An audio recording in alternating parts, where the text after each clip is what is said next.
Welcome to 30 days mind set master challenge டே 6. ஒரு village இருந்தது. அதில் ஏன்ற ஒரு பர்சன் பீன்ற பர்சன் ரெண்டு பேருக்குமே வாட்டர் ஆகணும். இந்த பானை செய்வாங்க இல்லையா களிமண்ணில், அது ஆகணும். இவர் என்ன பண்ணாராம், பர்ஃபெக்டாக வர வரைக்கும் நான் வைக்கவே மாட்டேன் பானைன்னு. பர்ஃபெக்டாக இல்லை எல்லா பானையும் கழிச்சிட்டே இருந்தாராம். பீன்ற பர்சன் என்ன நினைச்சானா, இவ்வளோ பர்ஃபெக்டாக இல்லை பட் ஸ்டில் ஓகே, நம்ம எவ்வளோ விற்குதோ பார்க்கலாம்னு சொல்லிட்டு ஒரு நாளைக்கு 20 பானை செய்யணும் அப்படின்னு கன்சிஸ்டண்டாக ஸ்டார்ட் பண்ணலாம்.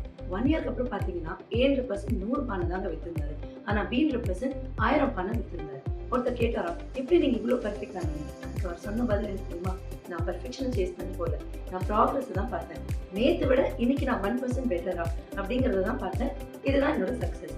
இதே மாதிரி நானும் 30 நாள் மைண்ட் செட் மாஸ்டர் சேலஞ்ச் ஃபுல்லாக கண்டென்ட் ரெக்கார்ட் பண்ணி வீடியோஸ் எல்லாம் பர்ஃபெக்டாக இருந்ததுக்கப்புறம் தான் ரிலீஸ் பண்ணிருக்கோம்னு நினைச்சா இன்னைக்கு நம்ம டே 6 வந்துக்க மாட்டோம் இல்லையா? இந்த மாதிரி இன்னைக்கு டே 6 சேலஞ்ச் நீங்க பண்ண வேண்டியது இதுதான்.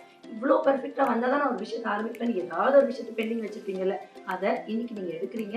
பர்ஃபெக்டாக இல்லைனாலும் பரவாயில்ல, do not chase perfection but chase progress. நேற்றை விட இன்னைக்கு 1% பெட்டரா அப்படிங்கிறது பாருங்க, என்னெல்லாம் செய்யக்கூடாது அப்படிங்கிறதையும் பாருங்க, என்னெல்லாம் நீங்கள் இன்னைக்கே செய்யணும் அப்படிங்கிறதையும் நான் கொடுத்துருக்கேன். பிஃபோர் ஐ கன்க்ளூட் ஒரு சின்ன விஷயம் சொல்றேங்க. ஒன்றே செய், அதை நன்றே செய், அதையும் இன்றே செய் அப்படின்னு கேள்விப்பட்டிருக்கீங்க. இன்னைக்கு டே 6 சேலஞ்ச் தெரியுமா, நீங்க வீடியோ பார்த்த உடனே உட்காந்து ரிஃப்ளெக்ட் பண்ணுங்க, எதை நான் ரொம்ப நாள் பெண்டிங் வச்சிருந்தேன் அதை இப்பவே ஸ்டார்ட் பண்றீங்க. And remember, 1% better than yesterday.